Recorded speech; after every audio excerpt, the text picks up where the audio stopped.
Olá, seja muito bem-vindo ao meu canal. Se você ainda não me conhece, eu me chamo Cleciane Rodrigues, eu prego o Evangelho nas minhas redes sociais e eu vou deixar o meu Instagram aqui passando na tela para caso você queira me seguir e acompanhar as postagens da Palavra do Senhor por lá também. No vídeo de hoje eu vim trazer uma mensagem que se encontra lá no livro de Juízes, capítulo 17, que vai falar sobre os ídolos de Mica. É importante destacar que o livro de Juízes descreve o período da conquista da Terra Prometida e o estabelecimento da monarquia em Israel. Na época ainda não havia rei em Israel, então as pessoas faziam o que queriam, o que parecia certo aos olhos delas, e é marcado pela instabilidade religiosa e política, idolatria e desobediência a Deus. E esse capítulo especificamente me chamou a atenção que desde sempre as pessoas têm dificuldade na fé, de confiar naquilo que elas não veem. Elas sempre buscam algo que elas possam tocar, que elas possam ver para usar como Deus. Isso fala muito da nossa dificuldade em ter fé, porque a fé é o firme fundamento das coisas que não se vê, mas que se espera. Então, nós não vivemos por vista. A fé é confiar naquilo que você não vê, mas que você acredita, que você crê que existe. O capítulo vai se iniciar falando: havia um homem chamado Mica, nos montes de Efraim, que disse certa vez à sua mãe: os 13 quilos de prata que foram roubados de você e pelos quais eu ouvi pronunciar uma maldição, na verdade a prata está comigo, eu a peguei. Esses versículos me fizeram questionar, porque quantas vezes nós não nos arrependemos de coisas por medo das consequências daquilo que nós fizemos e não por realmente querer mudar, por ficar triste porque você fez alguma maldade ou algo errado que prejudicou alguém, mas pensando sempre em você, em como você vai se sentir, o que vai acontecer com você a partir daquele erro. Então, esse versículo me chama muita atenção, porque fala muito sobre o egoísmo humano. Fazemos coisas santas, mas com as motivações erradas, pensando em nós mesmos, e não por arrependimento genuíno, por querer agradar a Deus. E aqui no versículo 3 vai falar: quando ele devolveu os 13 quilos de prata à mãe, ela disse: consagro solenemente a minha prata ao Senhor, para que o meu filho faça uma imagem esculpida em um ídolo de metal. Eu a devolvo a você. Mas ele devolveu a prata à sua mãe, e ela separou 2,4 kg e os deu a um ourives, que deles fez a imagem e o ídolo, e estes foram postos na casa de Mica. Isso se estende até hoje. As pessoas buscam adorar imagens, coisas feitas de madeira. Há um versículo na Bíblia que fala que da mesma madeira se faz o fogo para cozinhar, e dessa mesma madeira você faz um ídolo. Então não faz sentido um Deus que não fala, não apalpa, não faz nada. Então isso se estende até hoje. Essa tradição de adorar ídolos feitos de madeira, de gesso,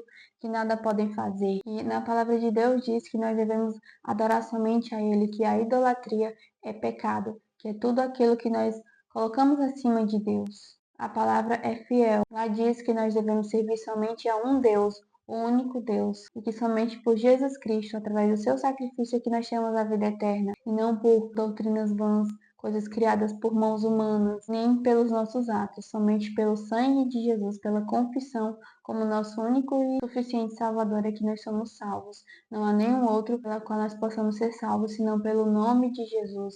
Ele é o único mediador entre nós e Deus, e através do seu sacrifício nós somos redimidos com o Pai. Nós temos relacionamento com o Senhor através desse sacrifício de Jesus na cruz. Aqui, como eu havia falado, no versículo 6 diz: naquela época não havia rei em Israel, cada um fazia o que lhe parecia certo. E desde sempre as pessoas buscam a sua forma de culto, como elas querem fazer, e elas não se importavam em como Deus iria se sentir, se iria agradar a Deus ou não. A partir do versículo 7 vai falar: um jovem levita de Belém de Judá, procedente do clã de Judá, saiu daquela cidade em busca de outro lugar para morar.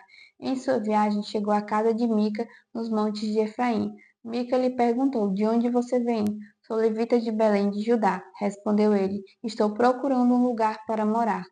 Fique comigo, disse-lhe Mica. Seja meu pai sacerdote, e eu darei a você 120 gramas de prata por ano, roupas e comida. O jovem levita concordou em ficar com Mica e tornou-se como um dos seus filhos.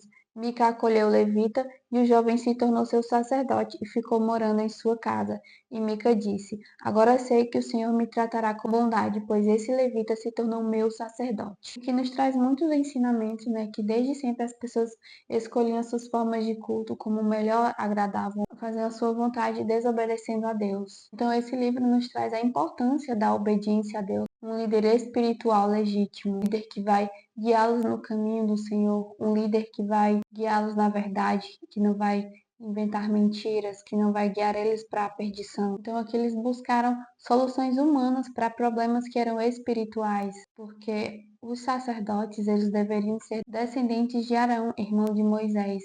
Não poderiam vir de outros descendentes além de Arão, deveria ser da linhagem sacerdotal designada por Deus, e que eles buscaram as suas próprias vontades, desobedecendo a Deus. E muitas vezes achamos que estamos servindo a Deus, que estamos fazendo o que agrada a Ele, achamos que é por motivações boas, quando na verdade nós estamos servindo aos nossos próprios desejos, servindo a coisas que nos agradam. E nós usamos a desculpa que é para Deus, quando na verdade nós nos enganamos. Então esse livro, em específico esse capítulo que eu trouxe esses ensinamentos, fala muito sobre a importância de obedecermos a Deus e os seus mandamentos, para que não haja desacordo com a sua vontade, para que não haja bagunça, para que não haja pecado, porque o pecado ele acaba cauterizando a nossa mente, nós não conseguimos enxergar a verdade, como ele diz aqui, não havia organização da essência, nem obediência à palavra, aos mandamentos que Deus deixou a Moisés. Quando nós não conhecemos a verdade, não sabemos quem somos, nós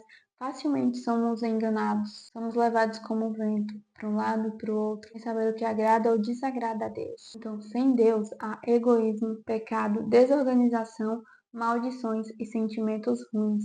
E com Deus, há disciplina, princípios, organização e presença abençoada nas nossas vidas. E aqui também fala sobre os perigos da idolatria e da falta de ordem na nossa vida espiritual. E quando há falta de ordem na nossa vida espiritual, no nosso relacionamento com Deus, quando falta o conhecimento da verdade, o povo perece, porque em Oséias 4:6 vai falar que o povo perece por falta de conhecimento. Então, quando a pessoa não conhece a palavra de Deus, não conhece os seus mandamentos, a verdade, ela acaba seguindo as suas vontades e acaba havendo uma desorganização, uma desobediência a Deus, pecado, coisas que desagradam o Senhor, que vão contra a sua vontade para as nossas vidas. Mente cauterizada pelo pecado, nós nos afastamos de Deus e nem percebemos. Nós precisamos diariamente orar, ler a palavra, buscarmos ter relacionamento com o Senhor, buscarmos fazer o que Ele manda, o que Ele diz que traz bênçãos para as nossas vidas, para que a gente possa